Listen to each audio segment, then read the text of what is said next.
beberapa hari yang lalu dakwah ke Pontianak. Nah, sampai di Pontianak selesai pengajian, saya diajak untuk bertemu dengan seorang syarifah, salah satu anak cucu Nabi Muhammad SAW, marganya Al-Haddad, namanya Anisah. Ya, Syarifah Anisah. Umurnya belum panjang, baru 106 tahun. Ya, baru 106 tahun. Kemudian wajahnya enggak tampak lelah. Baru beberapa puluh tahun tidak bisa tidur malam. Jadi bahasanya itu halus. Saya kalau malam tidak bisa tidur. Mirip sama ibu-ibu kalau lagi enggak bisa tidur gitu ya.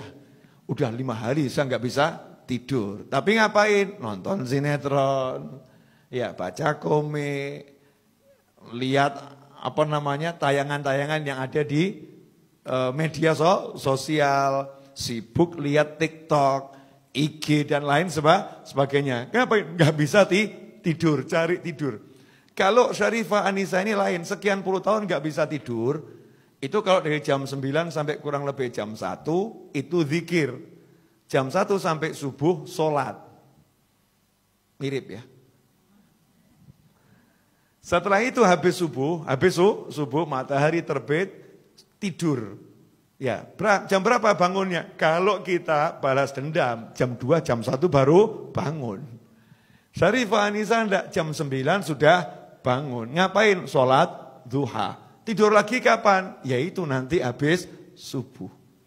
Nah, apa yang dilakukan oleh beliau? Beliau kumpulkan biji-bijian, ditaruh di satu tempat yang besar sebesar rebana ini. Itu biji-bijian dari kelengkeng, dari duku ya dikumpulkan.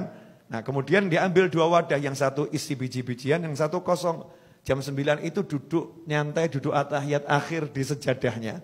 Jadi di sajadahnya, saya buktikan saya duduk sama beliau 1,5 jam, posisi kakinya enggak berubah.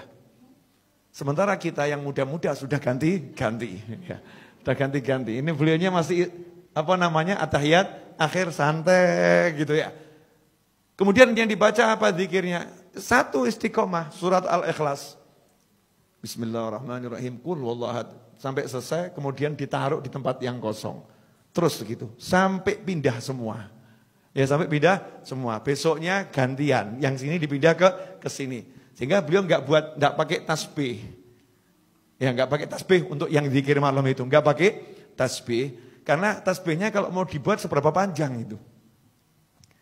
Praktisnya ditaruh tempat, ya tempatnya itu yang jadi tasbih, muter, jadi pindah tempat. Nah, ini namanya tempat berjalan ya, tasbih tempat.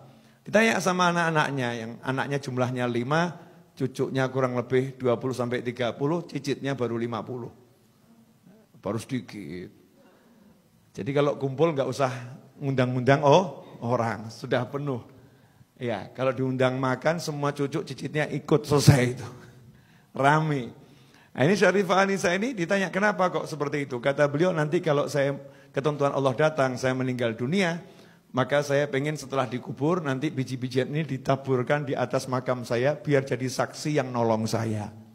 Tapi ini kata saya loh ya, menurut saya, kalau menurut Allah enggak tahu lagi. Masih tawadhu seperti itu. Ya, masih seperti itu. Kemudian sholat malam hanya 10 rakaat. Sesuai dengan jumlah anaknya 5. 2 rakaat untuk 1 anak. Selesai 2 rakaat, dia doakan anaknya yang 1 ya, beserta cucu dan cicitnya. Disebutkan namanya satu persatu. Selesai baru 2 rakaat lagi ganti untuk anak berikutnya dan cucu dari anak itu dan cicit dari anak tersebut. Terus begitu sampai 10 anak, selesainya adzan subuh. Dan ini udah puluhan tahun. Hasilnya seluruh anak cucunya nurut dan soleh-solihah. Saya lihat sendiri, semuanya ahli ilmu, suka sama ilmu, suka sama orang soleh. Kenapa? Lah, tiap malam dizikiri, disolati. Sayangnya ini enggak ditiru ibu-ibu, enggak ada yang nyolatin suaminya. Bukan di sholat jenazah, bukan loh ya. Enggak sholat malam dizikirin, enggak. Anak-anaknya enggak dizikirin. Sibuk marahin anak, sibuk marahin suami. Nah, ini metode yang saya dapat dari Syarifah Anisah. Semoga Allah panjangkan umurnya dalam segala kebaikan. Kemudian saat saya nanya, minta apa, pengennya apa? Cuman 2 hal. Saya minta sama Allah 2 hal. Nanti kalau ketentuan Allah datang, Ya, saya minta husnul khotimah. Saya bilang, panjang umur apa jeda, Umi, panjang umur. Jawabannya, umur saya udah panjang. Sudah lama saya tinggal di dunia. Nah, terus minta apa lagi? Keren tuh jawabannya. Saya banyak baca Al-Quran, banyak baca Al-Ikhlas. Minta sama Allah satu hal. Malaikat Israel itu kan nanti yang ngurusin pencabutan nyawa saya. Itu kan ditugaskan sama Allah. Ya dia ditugaskan sama Allah, tapi dia kan hamba Allah. Saya bilang sama Allah, ya Allah aku minta satu. Nanti kalau Israel datang menjemput aku, dia harus sopan sama aku. Gak boleh sembarang masuk, harus salam dulu sama aku. Masya Allah, keren ya perempuan bener ya. Jangan sembarang masuk, salam dulu. Minta sama Allah, malaikatnya disuruh salam dulu, gak sembarang masuk. Ini nunjukkan kalau wanita yang solihah ya, punya sesuatu di sisi Allah subhanahu wa ta'ala. Karena memang punya persiapan. Jadi udah persiapkan, nanti dikubur ada Al-Ikhlasnya. Ya, ngadepi Israel ada Al-Qur'annya. Kalau ada orang meninggal dunia, beliau dikabari, ada warga kampung meninggal dunia, 5 hari beliau duduk menghatamkan Al-Quran. 5 hari khatam. Niat, semoga ini jadi temannya dikubur nanti. Mikirin orang lain. Nah, duduk sama manusia yang seperti ini, itu nanti akan buat kita istiqomah. Jadi gak mikir dunia lagi. Ngopo ruwet cari fulus, cari duit, ujung-ujungnya mati. Oh ngaji enak. Jadi semangat pengen ngaji. Jadi semangat pengen zikir. Tapi kalau kumpulnya sama ahli film, Masya Allah tanya, film apa yang barusan kamu tonton?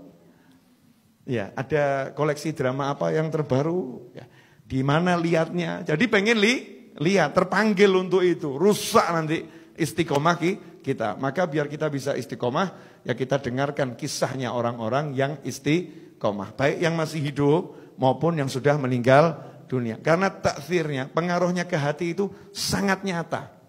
Ya sangat nyata. Langsung termotivasi. Ini terbukti toh. Antum semua kan tiba-tiba jadi semangat ya, muncul mau begini dan lain sebagainya. Kemudian Sarifah Anisah ini minta sama Allah agar tidak meninggal di rumah sakit. Makanya beliau, saya nggak mau masuk rumah sakit, saya nggak mau direpotkan dan tidak mau merepotkan. Orang meninggal itu harus di tempat yang tenang. Karena naza itu, dicabut nyawa sama Israel itu sesuatu yang berat. Jadi tempatnya harus tenang. Saya pengen meninggal di rumah. Makanya saya nggak keluar kemana-mana. Jadi hidupnya nunggu Israel alaihissalam. Tapi nunggunya sama sholat ngaji.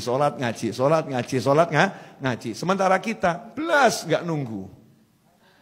Ya, nggak nanti. Padahal itu pasti. Nggak punya persiapan khusus ya. Persiapan apa untuk menghadapi Israel alaihissalam? Ya minimal kalau nyebut nama malaikat Israel sebut alaihissalam. Kita kirim salam terus, untuknya salam. Nanti kalau datang kepada kita ya assalamualaikum dulu gitu ya. Lah nggak pernah dikasih salam ya tahu-tahu masuk aja. Tapi kalau kita sering kasih salam ya Israel alaihissalam, insyaallah nanti Allah izinkan kita kelak setelah panjang umur fitaatillah meninggal husnul khotimah, dijemputnya dengan cara yang indah, yang bagus, yang baik. Jelas semuanya? Ya, jadi kumpul ya cari kisah-kisah orang-orang yang ahli istiqomah. Itu akan membangkitkan semangat kita untuk istiqomah. Dan salah satu amal yang kita harus paksakan istiqomah karena itu mudah adalah sholawat. Sholawat. Paling sedikit 10 di pagi hari, 10 di sore hari. Paksakan itu.